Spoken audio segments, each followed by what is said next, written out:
Magandang araw po sa lahat, no? Lalo sa mga church school teachers. Ngayon po, ako ay magbabahagi ng sermon sa inyo. Ito ay unit number 24. Ang title, Esther Saves Israel.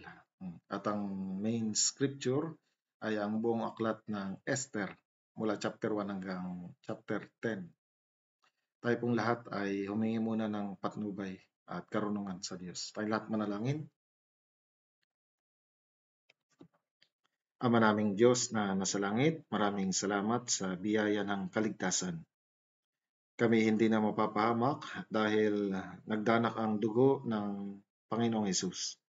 Hinugasan ang lahat ng aming karumihan sa harapan ng Diyos at tinitiyak ang walang hanggang katubusan. Salamat din sa church kung saan nyo kami nilagay pagkatapos maligtas. Ngayon, binigyan nyo kami ng mahalagang gawain sa church school ministry. Pakiusap. Nawa ay pagpalain ninyo ang ministeryong ito, lalong higit ang mga teachers na nagsisikap makapag-aral upang makapagturo sa mga church school student. Kaya naman, bigyan nyo kami ng karunungan sa oras na ito, ipaunawa sa amin ang mga malalalim na bagay sa inyong mga salita. Dalangin ko, Panginoon, na sa pamamagitan ng salita ng Diyos na itinuturo ng mga teachers, nawa ang mga puso ng mga nakikinig ng mga kabataan ay maihanda sa pagkakaroon ng kaligtasan. Nawa, Panginoon, magbunga ng marami ang ministeryong ito at nawa maging pagpapala ang ministeryong ito sa lahat, sa mga minister, sa mga pastor, sa mga evangelist, sa mga church school teachers, lalong higit sa mga church school student. Bigyan kami ng karunungan palagi ng Espiritu Santo. Iniasa namin ito lahat sa inyong makapangyarihang mga kamay. Ito ang aming dalangin sa pangalan ni Jesus. Amen. Okay, babasahin ko po ang Esther chapter 4 verse 16. Ikaw ay humayo, tipunin mo ang lahat na Hudyo na matatagpuan sa Susa at ipag-ayuno ninyo ako. Huwag kayong kumain o uminom man sa loob ng 3 araw, gabi o araw. Ako at ang aking mga babaeng alalay ay mag-aayuno ring gaya ninyo. Pagkatapos ay pupunta ako sa hari bagaman labag sa batas, at kung ako'y mamamatay ay mamatay. Okay. Ang background, ang mga Israelita ay gumawa ng napakaraming kasalanan sa harapan ng Diyos. Kaya naman, tinawag ng Diyos ang Babylonia at ginawa silang bihag. Subalit nangako ang Diyos sa mga Israelita na makalipas ang 70 taon, sila ay muling ibabalik. At kagaya ng pangako ng Diyos, nangyari ang unang pagbalik nila, nakasulat sa aklat ni Ezra. Yan ay sa pamumuno ni Zerubbabel. Ang mga Israelita ay nakauwi sa Jerusalem at muli nilang itinayo ang templo. At ang panahon naman ng ikalawang pagbalik, ito'y sa pamumuno ni Ezra. At itinuro niya ang mga kautusan ng Diyos sa mga Israelita. Dahil sa 70 taong pagkabihag, nakalimutan ng Israel ang salita ng Diyos. Kaya muling itinuro ni Ezra. At sa ikatlong pagbalik, ang namuno naman ay si Nehemiah. At itinayo niya ang mga pader at pintuan ng templo. Ang una at ikalawang pagbalik nakasulat sa aklat ni Ezra. Ang ikatlong pagbalik nakasulat sa aklat ni Nehemiah. Ngayon, sa pagitan ng una at ikalawang pagbalik, si Esther naman ay naging reyna sa Persia. Kaya si Esther ay nabuhay na halos kasabay na panahon ni Ezra, ni Zerubbabel, at ni Nehemiah. Subalit magkaiba sila ng lugar. Kaya mayroon ditong 4 na pangunahing tauhan. Nandito si Esther na ulila at si Mordecai na pinsan ni Esther na umampon sa kanya. Nandito rin ang hari ng Persia, King Ahasuerus, at ang kaaway ng mga Hudyo, si Haman. Ito po yung kwento. Sa Esther chapter 1, narito ang reyna ng Persia, Reyna Basti. Kaya nang si Haring Ahasuerus ay magdaos ng malaking kapistahan ipinatawag niya ang kanyang reyna na si Basti upang ipakita sa lahat ng bisita ang kagandahan ng kanyang reyna. Subalit sinabi ni Reyna Basti na hindi ako pupunta. Kaya naman siya ay inalis sa pagiging reyna. Sa chapter 2, si Esther ang naging reyna nakapalit ni Basti.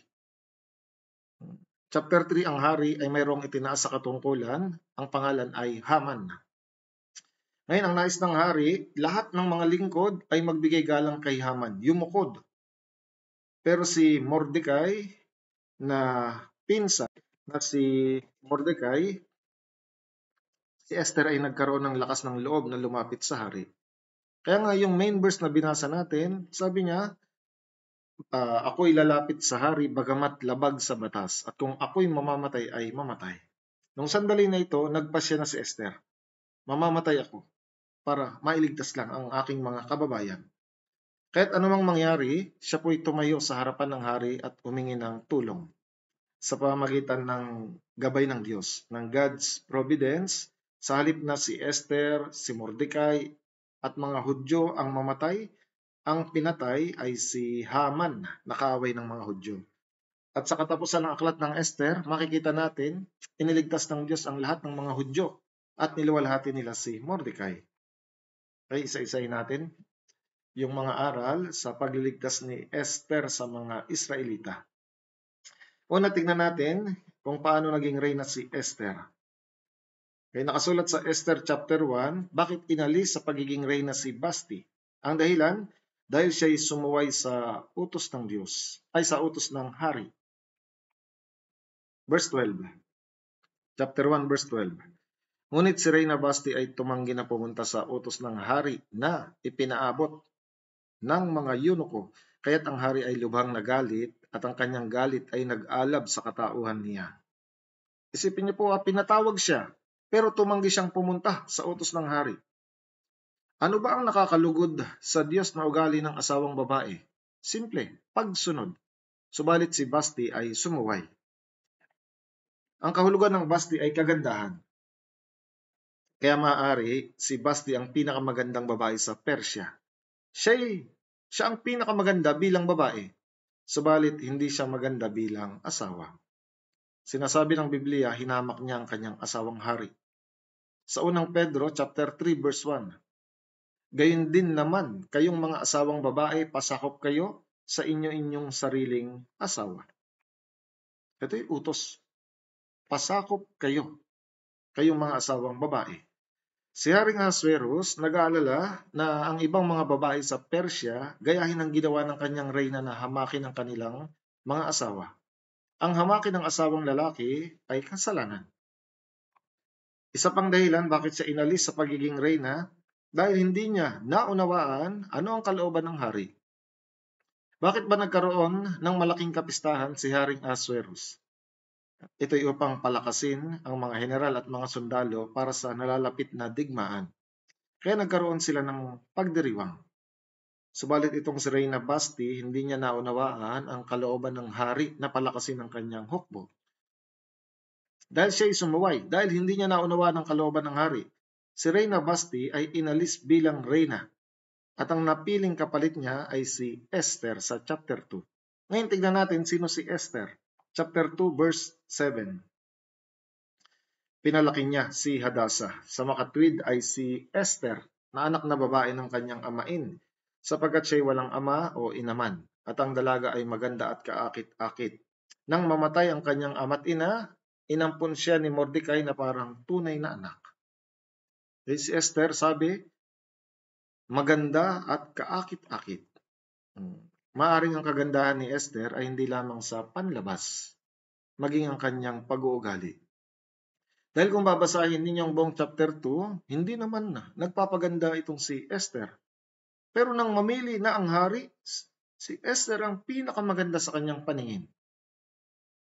At si Haring Ahasuerus may karanasan na hindi mahalaga ang panlabas na kagandahan, katulad ng dati niyang reyna na si Basti. Ang mahalaga, panloob na pag-uugali. Kaya dito, siya'y maganda at kaakit-akit. Katulad nito, ganito dapat ang mga Kristiyano. Unang Pedro chapter 3. Ang inyong kagayakan ay huwag maging panlabas na pagpapahiyas ng buhok at pagsusot ng ginto o pagbibihis ng maringal na damit. Hindi panlabas ang dapat maging kagandahan sa mga Kristiyano. Yung kulay red. Sa halip ay ang panloob na pagkatao na may kagandahang walang paglipas ng isang mahinhin at maamong espiritu na napakahalaga sa paningin ng Diyos. Ang dapat na ugali ng mga Kristiyano, ang panloob ay may kagandahang walang paglipas. Maayos na pag-uugali, kaakit-akit.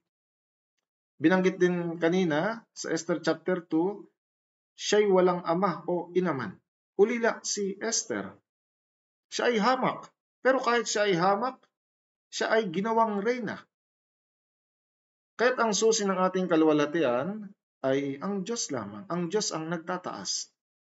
Kapag tayo nagsikap na mapalapit sa Diyos, kapag tayo nag-ingat ng ating pananampalataya, kapag tayo nagpasya, maglingkod sa Diyos, gagabayan at tutulungan ng Diyos ang ating Christian life. Si David, hamak na pastol. Pero dahil nais niyang mapalapit sa Diyos, itinaas siya bilang hari. Si Ruth, isang Moabita, pero dahil nagpasya na maglingkod sa tunay na Diyos, itinaas siya. Siya ang naging lola sa tuhod ni David. Sa Mateo, nandun ang pangalan ni Ruth. Pinanggalingan ng linya ni Jesus. Itinaas si Ruth ng Diyos. Kaya naman, si Esther ay may kagandahan sa panlabas lalong higit sa panloob at kaakit-akit na pag-uugali. At dahil sa tulong ng Diyos, kahit siya'y hamak, napili bilang reyna ng kaharian ng Persya. Ngayon, reyna na si Esther. Pagpasok ng chapter 3, nandito si Haman at makikita natin na siya ay larawan ni Satanas.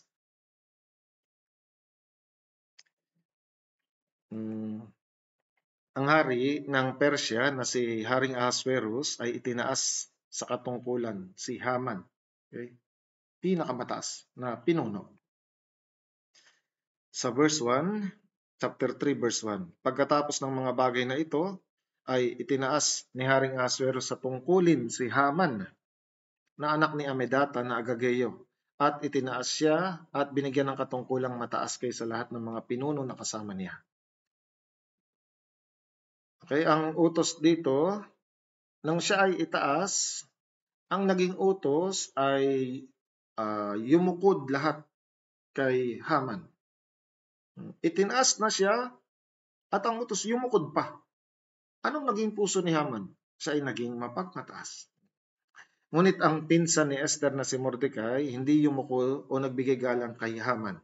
Kaya't galit na galit itong si Haman kay Mordecai. Naisip ni Haman, hindi lang sapat na patayin si Mordecai, kundi patayin ang lahat ng mga Hudyong kalahi niya. Kaya naman, sa Esther chapter 3 verse 6, anong naisip niya? Ngunit naisip niyang walang kabuluhan na mag-isang patayin si Mordecai. Kaya't yamang ipinaalam nila sa kanya ang pinagmulan ni Mordecai, inisip ni Haman na lipulin ang lahat ng mga Hudyo sa makatwid ay ang kababayan ni Mordecai sa buong nasasakupan ng kaharian ni Ahasuerus. Okay? Inisip ni Haman lipulin ang lahat ng mga Hudyo. Ngayon tingnan natin bakit siya naging larawan ni Satanas. Okay? Ang ninanais nitong si Haman, siya ay yukuran at magbigay galang sa kanya. Siya ay sambahin. Ito po'y pusong nagmamataas ni Haman. Tingnan niyo si Satanas. Ganito din ang puso ni Satanas. Ninais niyang sambahin siya tulad ng Diyos. Bakit ba si Lucifer na napakagandang anghel ay naging Satanas at inihulog sa sanlibutan? Dahil ninais nitong si Lucifer na maging katulad ng Diyos. Sa Isaiah chapter 14 verse 12, ang talatang ito ay tumutukoy kay Lucifer. Ano't nahulog ka mula sa langit o tala sa umaga? Sa ibang translation, O Lucifer, anak ng umaga, paanong ikaw ay lumagpak sa lupa? Ikaw na siyang nagpabagsak sa mga bansa. Paanong nahulog daw si Lucifer mula sa langit papuntang lupa? Okay. Anong dahilan? Ito ang dahilan, verse 13. Sabi niya, sinabi mo sa iyong puso, ako'y aakyat sa langit, sa itaas ng mga bituin ng Diyos. Aking itatatag ang aking trono sa itaas. Ako'y uupo sa bundok na pinagtitipunan sa malayong hilaga. Sa verse 13, ako'y aakyat sa langit. sa itaas ng mga bituin ng Diyos. Ibig sabihin, ako ang magiging pinakamataas. Anong gagawin niya? Aking itatatag ang aking trono sa itaas. Okay? Ninais niyang maging kagaya ng Diyos. Trono, hari, Diyos. Verse 14, ako'y aakyat sa itaas ng mga kaitaasan ng mga ulap. Gagawin ko ang aking sarili na gaya ng kataas-taasan. Nag-aambisyon itong si Lucifer maging kagaya ng Diyos. Maging kataas-taasan. Okay? Kaya itong si Haman na nagnanais sambahin at yukuran at igalang ay anino ni Satanas. Nagmamataas siya at nais siya ay yukuran, sambahin. Okay? Ang aral sa atin, palagi tayong tinutokso ni Satanas na maging mapagmataas sa ating mga sarili. Kapag hinawakan natin ito, magmamataas ang ating puso. Bumubulong palagi ang dyablo. Mas magaling ka sa iba, alam mo ba yan? Kung wala ka, hindi magagawa yan. Dahil sa iyo, naligtas ang mga taong ito. Ang galing mo. Ang galing mo. Ikaw ang pinakamagaling sa lahat. Kapag tayo natukso ni Satanas, magsisimula na rin tayong maging mapagmataas. Tama, ang galing ko. Dahil sa akin. Ang ganitong puso'y pagmamataas. Yan po'y kasalanan sa harapan ng Diyos. Sa unang Pedro chapter 5 verse 6, kaya't kayo'y magpakumbaba sa ilalim ng makapangyarihang kamay ng Diyos upang kayo'y kanyang itaas sa takdang panahon. Ang daming talata sa Biblia ang nagsasabi sapagkat ibinababa ng Diyos ang mapagmataas. Ngunit ang mapagpakumbaba'y kanyang inililigtas. Mapagmataas si Haman, ninais sambahin. Isa pang masamang katangian ni Haman, ninais niya na lipulin ang lahat ng mga Hudyo. Kanina, binasa natin. Okay? Sabi niya, lilipulin niya lahat ng mga Hudyo. Ibig sabihin, anino siya ng Antikristo at ni Satanas. Ang Antikristo, sa panahon ng 7 taong malaking kapigatian, susubukin niyang lipulin, patayin lahat ng mga Hudyo. Ganoon din naman si Satanas. Nais siyang patayin ang lahat ng mga tao. Lahat, dalahin sa impyerno. At sa mga ligtas naman, nais ni Satanas patayin ang ating Christian life upang hindi tayo magamit ng Diyos at walang maligtas. May ilang mga tao sa kasaysayan na talagang nagnais lipulin, patayin ang mga Hudyo. Panahon nila Moses, yung hari ng Egypt, Paraon.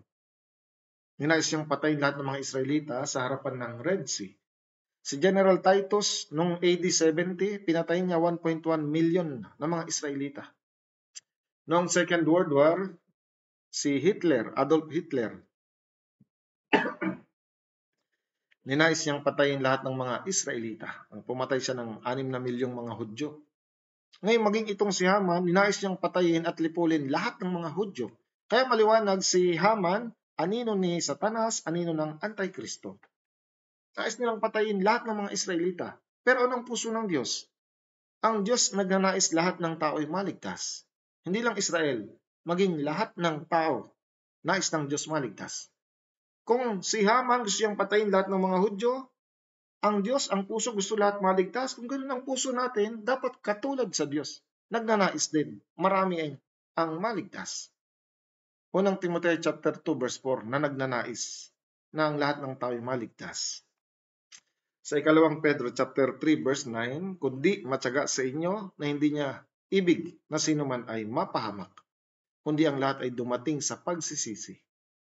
Hindi niya ibig sino man ay mapahamak. Kaya naman dahil nais ng Diyos lahat ng tao ay maligtas, binayaran ni Jesus ang kasalanan ng buong sanlibutan upang ang lahat ng tao magkaroon ng pagkakataong maligtas.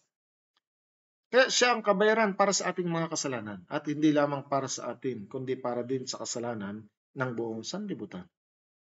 Kaya itong paanong si Haman, nagnais patayin lahat ng mga Hudyo, ito'y katulad ng pagnanais ni Satanas na dalahin lahat ng tao sa impyerno. Subalit, ang puso ng ating Diyos, dapat magkaroon ng ganitong puso ang mga ligtas. Kaya naman, dapat tayong gumawa, magsakripisyo, magpagal, magtiis upang makapagligtas ng maraming kaluluwang patungong impyerno. Kaya patuloy tayong mangaral ng Ebanghelyo at nagsisikap magbahagi ng kaligtasan sa maraming kaluluwa. pagkakataon natin upang makagawa at magamit ng Diyos para sa kanyang kalooban. Ngayon, kailangan nating kuhanan ng aral yung hindi pagyukod ni Mordecai. Chapter 3 verse 2 sa dulo. Ngunit si Mordecai ay hindi yumukod o gumalang man sa kanya.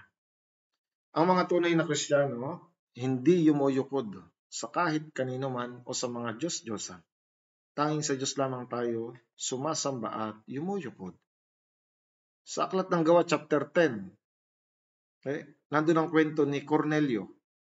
Pagpasok ni Pedro, nang ipatawag nila si Pedro, naghihintay sila. Pagdating ni Pedro, nagpatira pa si Cornelio sa harap ni Pedro at sinamba ni Cornelio si Pedro. Pero anong sabi niya sa verse 26? Pinatayo siya ni Pedro na sinasabi, tumayo ka, ako man ay tao rin. Ibig sabihin, huwag mong sambahin. Sambahin mo ang Diyos lamang. Yumukod ka sa Diyos lamang. Sa Gawa chapter 14, nandun si Pablo at si Bernabe. Pinagaling ni Pablo ang pilay mula sa pagkapanganak. Nang makita ng mga tao ang kanilang ginawang pagpapagaling, nagsigawan ng mga tao. Sinubukan nilang sambahin at handugan ng alay. Sila Pablo at Bernabe. Subalit nang malaman ito ni Pablo, pinunit nila ang kanilang mga damit. Ano sabi nila? Gawa 14 verse 15. Kami mga tao rin na gaya ninyo. Ibig sabihin, huwag nyo kaming sambahin. Huwag kayong mag-alay. Ano sabi nila? Bumaling kayo sa Diyos na buhay. Ibig sabihin, Diyos ang sambahin ninyo.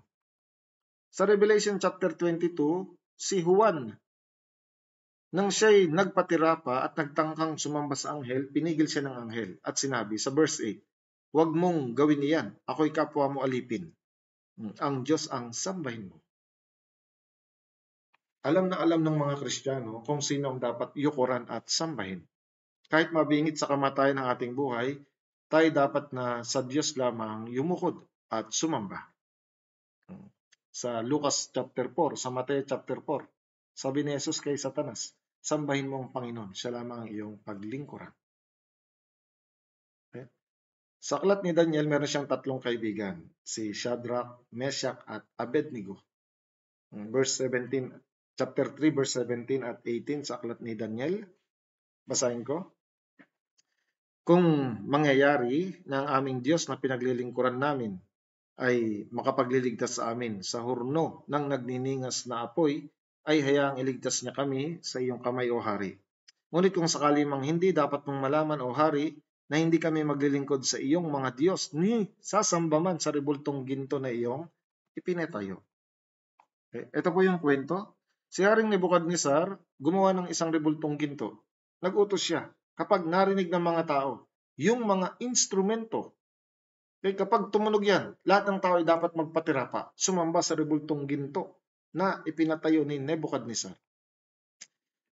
Sa verse 3, at sino mang hindi magpatira pa at sumamba ay iahagi sa gitna ng hurno ng nagniningas na apoy. Okay? Subalit itong tatlong mga Hudyo na kaibigan ni Daniel, hindi sila yumukod sa rebultong ginto ni Nebukadnezar. Kaya galit na galit ang hari, ipinatawag sila at nagbigay babala sa kanila. Kapag hindi pa sila yumukod at sumamba, sa rebultong ginto sila iahagi sa hurno ng apoy. Subalit tapat ang tatlong kaibigan ni Daniel na ito sa tunay na Diyos. Kaya sumagot sila sa hari. Okay? Yan yung binasa natin kanina, verse 17 at 18. Kung ang aming Diyos na pinaglilingkuran ay makapagliligtas sa amin sa hurno ng nagniningas na apoy, hayaang iligtas niya kami sa iyong kamay. Pero ano pang sabi nila? Ngunit kung hindi kami liligtas ng Diyos, hindi pa rin kami maglilingkod sa iyong Diyos. Hindi kami sasamba sa rebultong ginto na iyong ipinatayo. Ganito ang puso ng mga Kristiyano. Kahit mabingit sa kamatayan, kahit nasa panganib, tapat sa Diyos lang dapat yumukod at sumamba. Una, itong si Haman ay mapagmataas. Pangalawa, ang nais niya ni Haman ay yukuran, sambahin. Ito'y malaking kasalanan sa harapan ng Diyos. Huwag tayong magmalaki, maging arogante at mapagmataas sa ating buhay Kristiyano. Huwag tayong matakot sa mga tao o sa mga Diyos-Diyosan. Diyos lamang ang ating dapat yukuran at paglingkuran. Kung tayo magpapakababa at tapat na sasamba sa Diyos, magtatagumpay tayo sa ating pamumuhay Kristiyano. Alam niyo po, dahil sa hindi pagyukod ni Mordecai kay Haman, nagalit si Haman. Naisip ni Haman na hindi sapat na patayin si Mordecai na mag-isa, kundi patayin lahat ng mga Hudyong kalahin niya. Okay? Dito po nagsimula ang krisis ng mga Hudyo. Silang lahat ngayon ay nasa panganib na mamatay. Bakit? Nagkaroon ng palabunutan. Okay? Tinatawag na pur. Yung pur, palabunutan, nagpalabunutan sila para malaman kung kailan nila papatayin ang mga Hudyo. Verse 6. Ngunit inisip niyang walang kabuluhan na mag-isang patayin si Mordecai, kaya't yamang ipinaalam nila sa kanya ang pinagmulan ni Mordecai. Inisip ni Haman na lipulin ang lahat ng mga Hudyo. Sa makatwid ay ang mga kababayan ni Mordecai sa buong nasasakupan ng kaharian ni Haring Ahasuerus. Okay. Ngayon, kung titignan natin mabuti, nagkaroon ng palabunutan sa Esther chapter 3.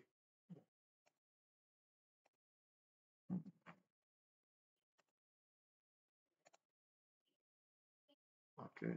Teka po.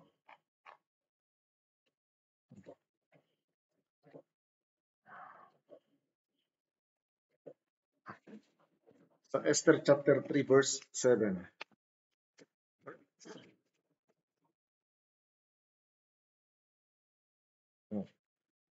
Ay, babasahin ko na lang. Nang unang buwan na siyang buwan ng Nisan, ng 12 taon ni Haring Ahasuerus, kanilang pinagpalabunutan ang pur sa harapan ni Haman. Para sa araw at buwan, ang palabunutan ay tumapat sa 13 araw ng 12 buwan na siyang buwan ng Adar. 12 buwan, 13 araw sa kalendaryo ng mga Hudyo. Yun yung araw kung kailan lilipulin ang lahat ng mga Israelita. Nakatakda na. Kaya nasa panganib na ang mga Israel. Ngayon tignan natin si Mordecai dito sa kwento. Okay?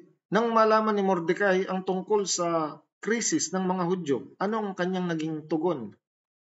Okay? Nang ito'y mabalitaan ni Mordecai, anong kanyang unang ginawa? Si Mordecai ay nanalangin muna sa Diyos. Esther chapter 4 verse 1.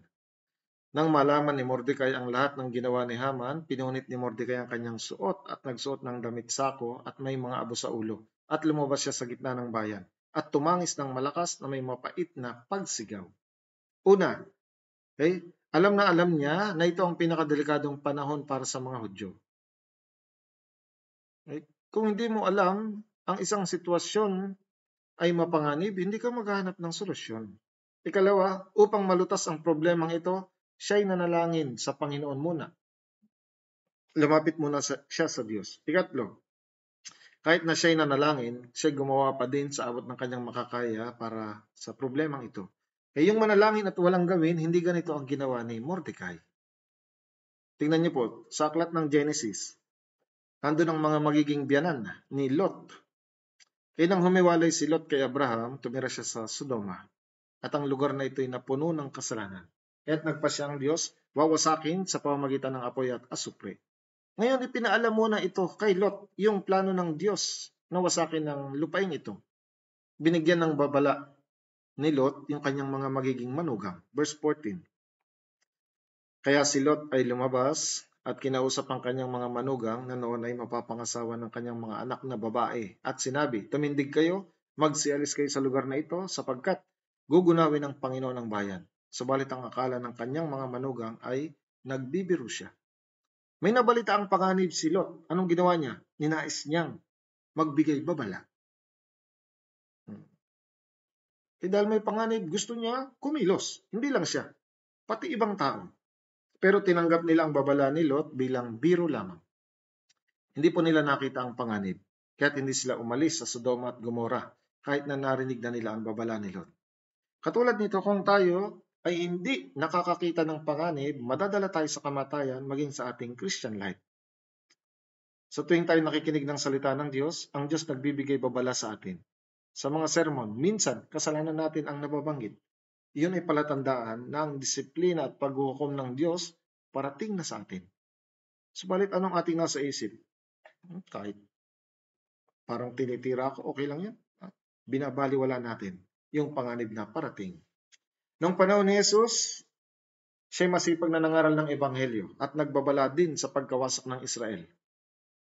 Subalit ang mga Hudyo ng panahong ito, hindi nila kinilala yung babalang binabanggit ni Jesus na paghuhukom ng Diyos. Anong nangyari? Sila po'y nahatulan, pinagpapatay dahil sa hindi nila kinilalang panganib. Kahit may panganib na narating, wala silang ginawa. Namatay sila.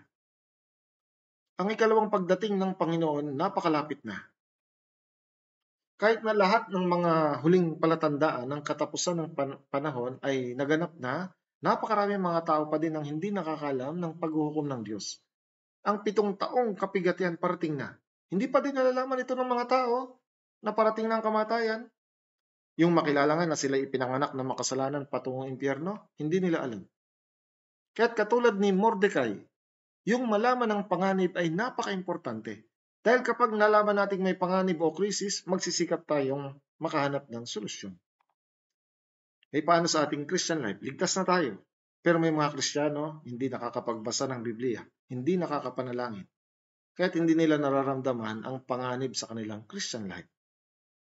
Sa Hebreo chapter 4 verse 15, ngunit ang pagkaing matigas ay para sa mga nasa hustong gulang na dahil sa pagsasagawa ay nasanay ang kanilang mga pandama na makilala ang pagkakaiba ng mabuti at masama. Ang pagkaing matigas ay salita ng Diyos. Kung tayo palaging nagbabasa, kumakain ng salita ng Diyos, palaging nag-aaral ng Biblia, ito'y para makilala ang pagkakaiba ng mabuti at masama. Ibig sabihin, makikilala mo ang masama. Malalaman mo yung panganib na maaring sumira sa iyong Christian life. Kaya't kailangan natin mas lumapit sa salita ng Diyos para palagi nating nalalaman ang panganib. Kung tayo makakakilala, makakarinig na balita ng masama at panganib, magagawa nating umiwas o magagawa nating humanap ng solusyon. Kapag nakita natin ang krisis sa ating buhay, tayo hihingi ng tulong sa Diyos sa pamamagitan ng panalangin, katulad ni Mordecai. Hindi lamang panalangin, kundi gagawa din tayo ng pwede nating magawa.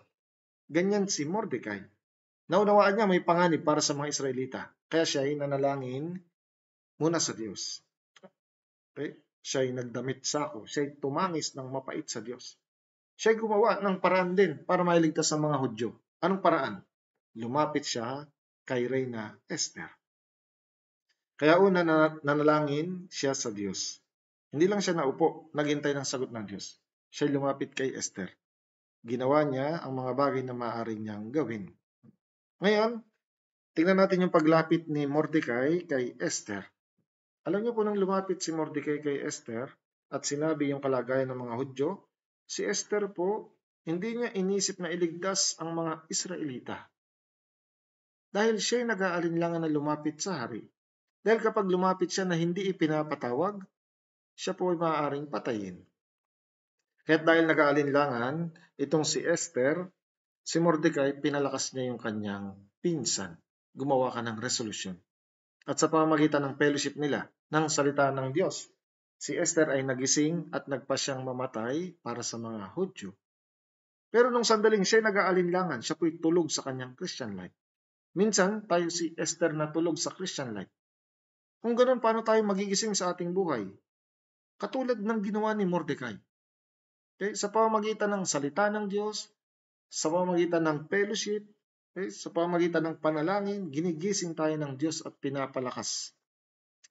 Ngayon, tignan natin sa Esther chapter 4, 13 hanggang 14. Nang magkagayon, ipinabalik sa kanila ni Mordecai ang sagot kay Esther. Huwag mong isipin na sa palasyo ng hari makakatakas ka na higit kaysa lahat ng ibang mga Hudyo. Sapagkat kung ikaw ay tatahimik sa panahong ito, ang tulong at kaligtasan ay babangon para sa mga Hudyo mula sa ibang lugar. Ngunit ikaw at ang sambahayan ng iyong ninuno ay mapapahamak. At sinong nakakaalam na kung kaya ka nakarating sa kaharian ay dahil sa pagkakataong ito. Kaya ito po yung mga fellowship, mga salita ni Mordecai na nagpalakas kay Esther. Ikaw ay nasa palasyo ng hari. Pero anong sabi ni Mordecai? Huwag mong isipin dahil nandyan ka, maliligtas ka, habang ang iyong mga kababayan ay namamatay. Nagbigay babala si Mordecai. Kahit ikaw ay manahimik, magliligtas pa rin ang Diyos. Okay? Gamit ang ibang mga tao mula sa ibang lugar. Kaya naman, itong mga talata na ito, itinuturo sa kanya ni Mordecai sino ang dapat na unahin mo. Kaya dito nagbanggit si Mordecai ng importanteng salita. Sinong nakakaalam na kung kaya ka nakarating sa kaharian ay dahil sa pagkakataong ito? Ano pong ibig sabihin ng sinabi ni Mordecai? Iniisip mo bang nagkataon lang ikaw ay naging reyna?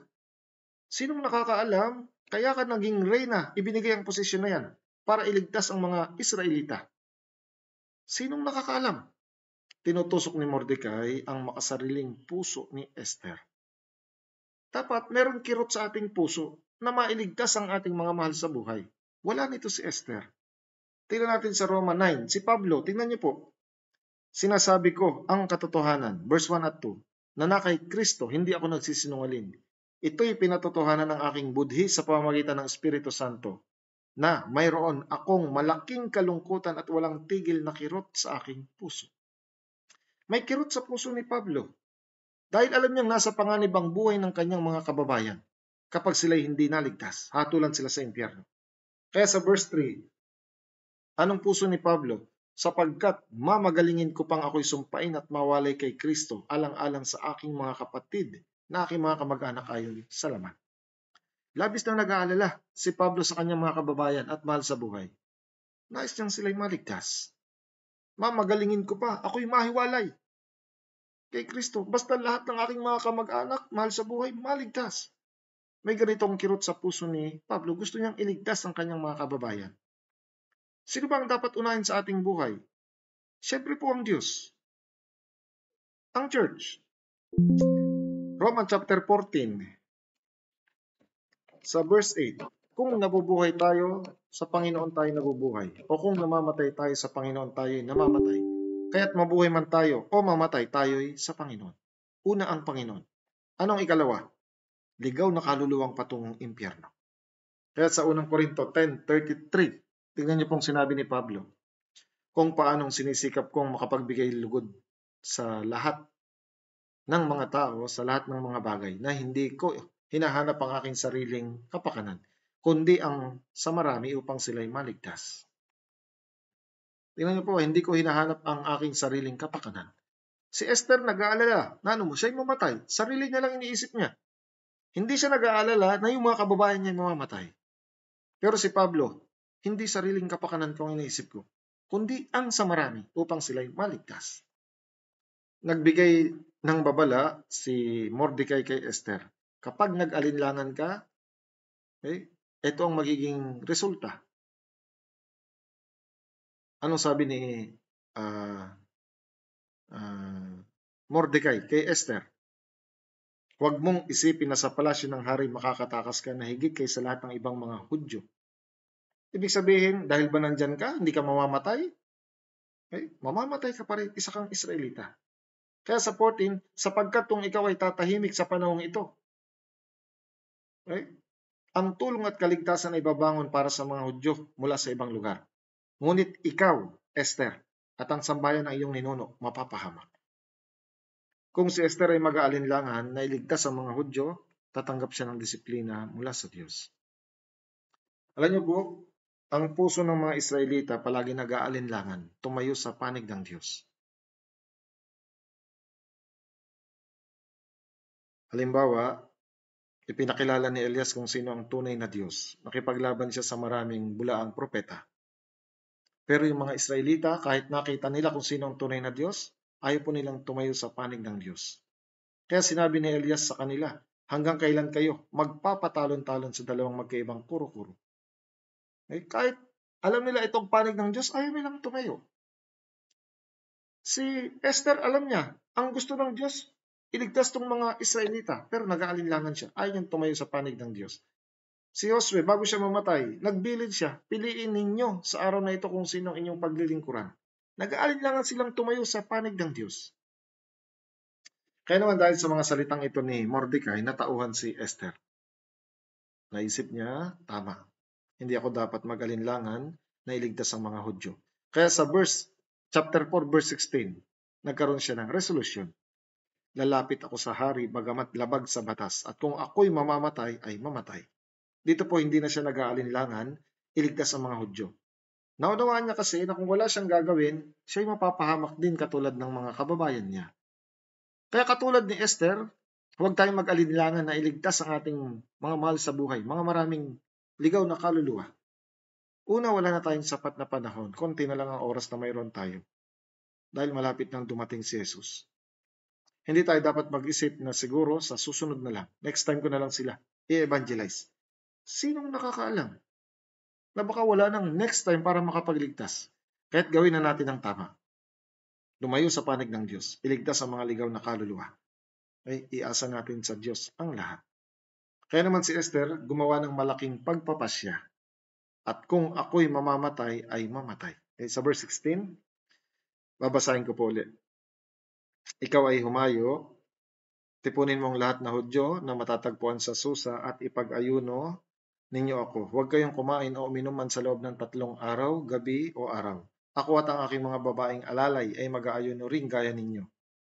Pagkatapos ay pupunta ako sa hari bagamat labag sa batas. At kung ako'y mamamatay, ay mamatay. Kung tayo po'y mananalangin ng buong puso, makakapanalangin tayo na nag-aayuno, fasting. Sinabi ni Esther, pupunta ako sa hari bagamat labag sa batas. At kung ako'y mamamatay, ay mamatay. Kaya't sa pamamagitan ng salita ni Mordecai ng fellowship, si Esther ay nakapagpasyang mamatay para sa Panginoon. Kaya't ang mga salita ni Mordecai, napaka-importante. Sino ang nakakaalam? Sinong nakakaalam? Kung kaya ka nakarating sa kaharian ay dahil sa pagkakataong ito. Okay? Ganun din sa atin. Sino nakakaalam? Bakit ikaw ang unang naligtas sa pamilya mo? Okay? Sinong nakakaalam? Na kaya ka iniligtas para mailigtas ang iyong mga mahal sa buhay. Hindi natin alam, kaya hindi natin kayang maunawaan yung buong plano ng Diyos. Kahit na napakarami nating kahirapan, hindi tayo dapat mawala ng pag-asa. Dahil kahit hindi natin nakikita ang Diyos, kasama natin ang Diyos sa ating buhay. Sinong nakakaalam? Isipin niyo po, yung 12 alagad na hinahamak ng mga tao. Pagkatapos umakyat ni Jesus sa langit, okay? Sila'y magagamit ng Diyos para sa kaluwalhatian ng Diyos hanggang kamatayan. Sino nakakaalam? Nagpakain si Jesus ng napakaraming mga tao. Sino nakakaalam na yung offering ng batang lalaki ng 5 tinapay, 2 isda, gagamitin ni Jesus para pakainin ng lahat? Walang nakakaalam. Si D.L. Moody, pinakasikat at pinakamakapangyarihang mangangaral sa Amerika. Pero hindi siya nakatapos ng elementarya. Sinong nakakaalam na gagamitin pala siya ng Diyos para makapagligtas ng libu-libong mga tao? Kaya nga hindi natin alam kung ano ang plano ng Diyos. Kaya naman, kahit napakarami nating kahirapan, gawin lang natin ang ating makakaya sa lahat ng pagkakataon. Huwag din natin makalimutan na tayo'y nabubuhay para sa Diyos lamang.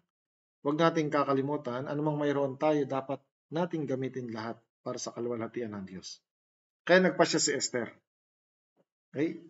Ako'y mamamatay, ay mamatay. Kung ako'y mamamatay. Nakahanda na siyang mamatay para iligtas ang mga Hudyo. Mahalaga po ito nang makita ng Diyos ang kanyang resolution, doon po dumating ang tulong ng Diyos. Kaya una, resolution. Pagkatapos, darating ang tulong ng Diyos. Ganon din sa ating Christian life.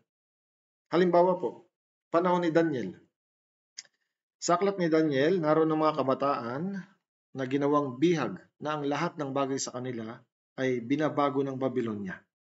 Pagsubok ito sa kanilang pananampalataya.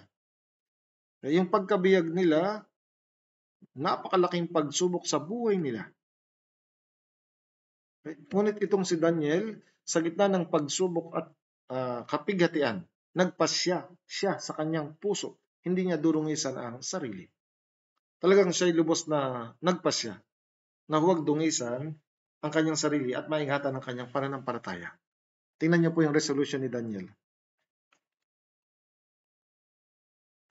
Chapter 1, verse 8. Ngunit ipinasya ni Daniel na hindi niya durungisan ang sarili sa pamamagitan ng bahagi ng pagkain mula sa hari o alak man na kanyang iniinom.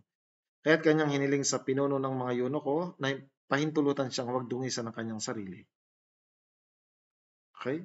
Ipinasya ni Daniel, hindi niya durungisan ang kanyang sarili. Na kapag nagkaroon siya ng resolution. Tama po? Alam niyo po minsan kapag dumarating ang pagsubok sa ating pananampalataya, maunawaan natin kung gaano kalakas o kahina ang ating pananampalataya. Kapag tayo nabubuhay ng maayos na buhay, hindi natin malalaman ang ating pananampalataya. Subalit sa mga oras ng pagsubok, diyan nahahayag sa harapan ng Diyos ang tunay na kalagayan ng ating pananampalataya. Si Daniel at mga kaibigan niya talagang hindi nila dinungisan ang sarili nila mula sa lahat ng bagay sa Babylonia, sa kultura man, sa relihiyon o sa lahat ng bagay. Bakit? Dahil nagpasya, nagkaroon ng resolution siya sa kanyang puso. Ingatang malinis ang kanilang sarili sa harapan ng Diyos. May merong mahalagang aral dito. Nang si Daniel ay magpasya, anong nangyari? Dumating ang tulong ng Diyos. Verse 9. At pinahintulutan ng Diyos na si Daniel tumanggap ng lingap at habag mula sa pinuno ng mga eunuko. Kaya nga, nang si Daniel ay magpasya, ang Diyos ay naroroon upang tulungan siya. Kaya ganito ang pagkakasunod-sunod. Una, nagpasya si Daniel. Pangalawa, tinulungan siya ng Diyos. Kaya nang si Esther ay magpasya, kung ako'y mamamatay ay mamatay. Nang siya magkaroon ng resolusyon, dumating ang tulong ng Diyos sa kanya. Kaya ang salita ni Mordecai, fellowship, ay nanggising kay Esther.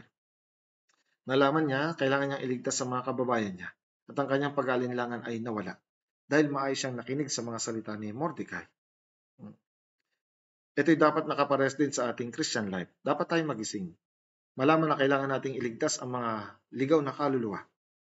Alisin ang pag-aalinlangan sa ating puso, makinig ng maayos sa salita ng Diyos at fellowship. Magpasya. Magpasyang magliligtas. Darating ang tulong ng Diyos.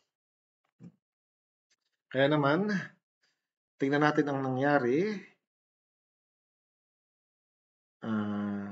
Lumapit si Esther sa hari upang humingi ng tulong. Nang sandaling siya lumapit, dumating ang tulong ng Diyos kay Esther. Chapter 5 verse 2. Nang makita ng hari si Reyna Esther na nakatayo sa bulwagan, nakuha ng Reyna ang paglingap ng hari. Kaya't inilawit ng hari kay Esther ang gintong setro na nasa kanyang kamay, at lumapit si Esther at hinipo ang dulo ng setro. Dito kumilos ang Diyos sa puso ng hari upang hindi mamatay si Reyna Esther. Lumapit si Esther, pero naawa ang hari. Ngayon nagsalita ang hari, ibibigay ko sa iyo. Anong iyong kahilingan? Okay, humiling si Reyna Esther. Magkakaroon ako ng salo-salo, pakiusap. Pumunta ka. Isama mo rin si Haman sa salo-salong ihahanda ko. Isipin niyo po ito ha. Nang sandali na yan, nagagalak ang hari. Kaya naman pumunta siya sa salo-salo ni Esther. Isinama niya si Haman. Alam niyo po, nang dumating si Haman, walang ibang bisita, kundi siya lang. Ano kaya magiging puso niya? Nagmamalaki si Haman. Wow! Ako lang ang inimbitahan ni Reyna Esther. Ang lakas ko na nga sa hari, ang lakas ko pa sa Reyna. Nang sandali na yan, masayang masaya si Haman. Nagmamalaki si Haman. Natanging ang hari at siya lamang ang inimbitahan sa salo-salo. Ngayon, umuwi na sila, tapos na ang unang salo-salo. Nakasalubong ni Haman si Mordecai at hindi yumukod sa kanya. Kaya galit na galit si Mordecai. Unang masaya ang puso niya, pero napalitan ng galit. Kaya naman nagpatayo si Mordecai ng bitayan. Nagpatayo si Haman ng bitayan para kay Mordecai. Gusto niyang bitayin si Mordecai doon. Ngayon, nung nasa salo-salo sila, nagtanong ang hari kay Reyna Esther, anong iyong kahilingan? Sabihin mo, ibibigay ko sa iyo. Pero sabi ni Esther, magkakaroon ulit ako ng salo-salo, bumalik ka, isama mo ulit si Haman. Kaya nga sa ikalawang salo-salo, bumalik si Haring Ahasuerus at si Haman. At nang sandali na yon, nagtanong muli ang hari, anong iyong kahilingan? Ngayon, nang hingi na ng tulong si Reyna Esther sa planong lipulin ni Haman ang lahat ng mga Hudyo. Ito po yun sa chapter 7, verse 3 hanggang 6. At sumagot si Reyna Esther, kung ako'y naging mabuti sa iyong paningin o hari, at kung kalulugdan ng hari, ipagkaloob sa akin ang aking buhay, ayon sa aking pakiusap, at ang aking mga kababayan, ayon sa aking kahilingan, sapagkat kami ay ipinagbili. Ako at ang aking bayan upang ipahamak, upang patayin, at upang lipulin. Kung kami ipinagbili lamang bilang mga aliping lalaki at babae, ako'y tumahimik na sana, sapagkat ang aming kapighatian ay hindi dapat ihambing sa mawawala sa hari.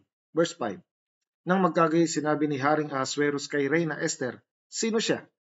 Saan siya naroon na mag-aakalang gumawa ng ganito? Sumagot si Esther. Sinabi ni Esther, ang isang kaaway at kalaban, itong masamang si Haman. Nang magkagayon, natakot si Haman sa harapan ng hari at ng reyna. Tingnan niyo po habang nasa salo-salo, anong sabi ni Esther? May nagbabalak pumatay sa amin, lipulin lahat ng aming lahi. Okay? Isipin niyo po, sinabi ni Reyna Esther sa hari, may gustong pumatay sa akin. Okay? Ikaw bilang hari, yung reyna mo may gustong pumatay. Makagalit ang hari. Tapos bigla niyang sinabi, sino siya? Saan siya naroon? Anong sagot ni Esther? Isang kaaway at kalaban. Itong masamang si Haman. Tinuro niya si Haman. Nang sandali ito, maaring nagulat si Haman. Bakit? Dahil plano niya ito, lipulin lahat ng mga Hudyo. Ang hindi niya alam, si Esther ay isang Hudyo. Dahil sa galit ng hari, siya po ay lumabas. Nag-iisip ang hari, anong gagawin ko? Ang naiwan sa salo-salo, si Reyna Esther at si Haman. Sa takot ni Haman, ano kayang gagawin niya? Sigurado nagmakaawa siya kay Reyna Esther. Patawarin mo ako. Hindi ko alam na ikaw isang Hudyo. Maaring nagmamakaawa siya para sa kanyang buhay. Maaring hinahawakan niya si Reyna Esther. Nagmamakaawa siyang lubos. Huwag mo akong patayin. Hawak-hawak niya si Esther. Nakaluhod, nakasubsob, nagpapatira pa. Nang sandali na yan, bumalik ang hari mula sa halamanan. Alam niyo po kung ano nakita niya? Nakasubsob itong si Haman sa kanyang reyna. Maaring nakayakap habang nagmamakaawa. Sa palagay niyo, anong isipin ng hari? Lumabas lang ako, ginagawan mo ng masama ang aking reyna? Naisip ng hari, yung sitwasyon parang pagsasamantala ni Haman ang kanyang reyna. Kaya't nag-alabang galit ng hari kay Haman. Nang sandaling yan, may eunuko na nagsabi sa hari, naroon ang bitayan na ginawa ni Haman para kay Mordecai. Nag-utos ang hari, bitayin niyo doon si Haman. Esther 7, verse 10. Kaya't binigti nila si Haman sa bitayan na inihanda niya para kay Mordecai at humupa ang puot ng hari.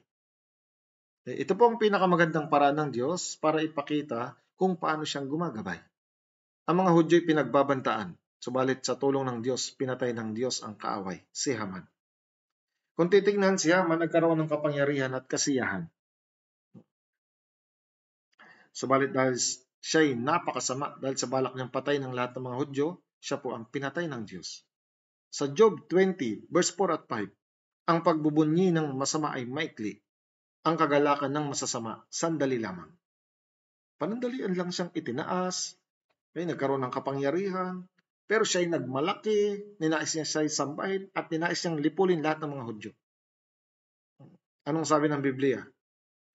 Ang kagalakan ng masasama, sandali lang. Bakit? Pinatay agad siya ni Haring Ahasuerus.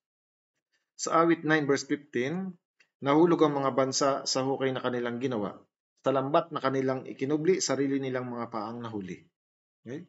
Sa bitaya na ginawa niya para kay Mordecai, doon binitay si Haman. Mayroong libu-libong paraan ng Diyos at solusyon na hindi natin halos lubos maisip. Kahit na parang nagkataon lamang ang nangyayari, ang Diyos po ay involved sa lahat ng pagkakataon na ito. Kaya sa Kawikaan 16:9, ang puso ng tao ang nagpapanukala ng kanyang daan, ngunit ang Panginoon ang nangangasiwa ng kanyang mga hakbang. Kaya ang kamatayan ng mga Hudyo, ang kamatayan ng kaaway ng mga Hudyo na si Haman, yan ay mula sa tulong at gabay ng Diyos para sa Israel. Si Haman ay napahamak. Iniligtas ng Diyos ang mga Israelita. Paano? Dahil yan sa katapangan ni Reyna Esther na handang mamatay para iligtas ang mga Israelita. Ganito rin si Jesus. Si Jesus, siya din po ay nagkaroon ng resolution, iligtas lahat ng mga makasalanan. Para magawa ito ni Jesus, maging si Jesus nagpa siyang mamatay. At talagang siya ay namatay. Lucas 9:51, Itinutok niya ang kanyang sarili sa pagpunta sa Jerusalem. Bago siya pumasok sa Jerusalem, tinignan niya muna yung Jerusalem. Ano kaya naisip niya? Doon ako mamamatay. Doon ako magdurusa. Doon ako maghihirap. Pero gumawa siya ng resolusyon. Papasok pa rin ako para iligtas ang mga makasalanan. Okay? Kaya naman, nagpasya si Jesus na mamatay para sa mga makasalanan. Nung siya'y magkaroon ng resolusyon, tinulungan siya ng Diyos na tapusin ang kanyang mission. Okay? Namatay sa krus para patawarin ang mga kasalanan sa pamamagitan ng kanyang dugo. Natapos ni Jesus ang pagbabayad para sa lahat ng ating mga kasalanan. Malinaw niyang sinabi, doon sa krus, natupad na. At ano ang tugon ng Diyos? Tinitiyak ang walang hanggang katubusan. Dahil sa pagpapasya ni Jesus, dahil sa kanyang katapangan, nagawa niyang iligtas ang mga makasalanan. Dahil sa pagpapasya ni Esther, dahil sa kanyang katapangan, maging hanggang mamatay, nagawa niyang iligtas ang mga Israelita sa kanilang kaaway. Pero may problema pa dahil kahit patay na ang kaaway ng mga Hudyo, yung yung palabunutan, kung kailan sila papatayin, mabisa pa rin. Yung itinakdang araw kung kailan sila papatayin, mabisa pa rin. Kaya naman para matulungan sila ng Diyos, yung ginawang Purim. May tinatawag na Purim. Ang yan yung araw na itinakda kailan papatayin ng mga Hudyo. Ano ang Purim? Yung araw na yon, binaligtad ng Diyos. Sa halip ng mga Hudyong mamatay, sila ang pumatay sa kanilang mga kaaway. Chapter 9. Sa 13 araw ng 12 buwan na siyang buwan ng Adar. Ano pong araw ito? 12 buwan, 13 araw. Ito yung yung palabunutan. Kailan papatayin ng mga Hudyo? Ngayon, verse 2. Ang mga Hudyo'y nagtipon-tipon sa kanilang mga lungsod sa lahat ng lalawigan ni Haring Ahasuerus upang patayin ang mga naghahangad ng kanilang kapahamakan. Walang makatalo sa kanila sapagkat ang pagkatakot sa kanila ay dumating sa lahat ng mga tao. Isipin niyo po walang makatalo sa Israel. Bakit? Natakot ang mga kaaway nila sa mga Israelita. Yung araw na sila'y papatayin, silang naghari sa kanilang mga kaaway. Yung araw ng na papatayin sila, naging Purim. Silang pumatay sa mga kaaway. Verse 5. Kaya't pinagpapatay ng mga Hudyo ang lahat ng kanilang mga kaaway sa pamamagitan ng tabak at pinuksa sila. At ginawa ang maibigan nila sa mga napupuot sa kanila. Sa tulong ni Esther at gabay ng Diyos, nailigtas ni Esther ang mga Hudyo sa kanilang mga kaaway. Okay? Kung iisipin nating mabuti, hindi nagkataon lamang ang lahat ng mga nangyari sa Esther. Alam niyo po ang aklat ni Esther, wala kayong mababasa na pangalan ng Diyos, God, Lord, o Jehovah. Wala. Kaya may mga Bible scholar gusto nilang alisin sa Biblia ang aklat ng Esther. Kasi walang pangalang Diyos. Pero gayon pa man kung pag-aaralang mabuti ang aklat ni Esther, hindi natin may tatangging nandun ang gabay ng Diyos, God's providence. Katulad nito sa ating Christian life, hindi natin nakikita ang Diyos. Pero nandiyan ang gabay, pagpatnubay ng Diyos sa atin. Naintindihan niyo po ba? Isang bagay pa, okay? Ang pangalang Esther, ang ibig sabihin ay Estar. Okay? Sa English, nakatranslate bilang star. Sa harapan ng Diyos, bituin si Esther. Maningning na bituin. Alam niyo po kung bakit nailigtas niya ang mga Israelita.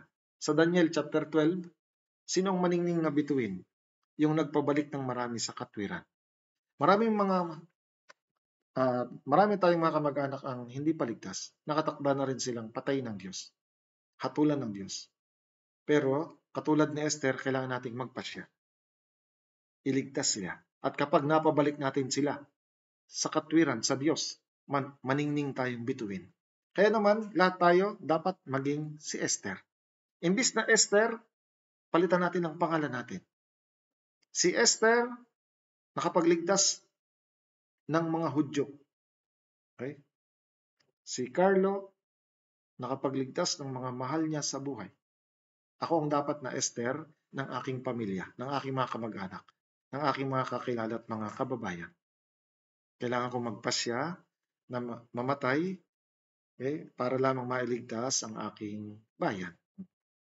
Ang summary, si Esther ay may kagandahan sa panlabas, lalong higit sa panloob, kaakit-akit na pag-uugali.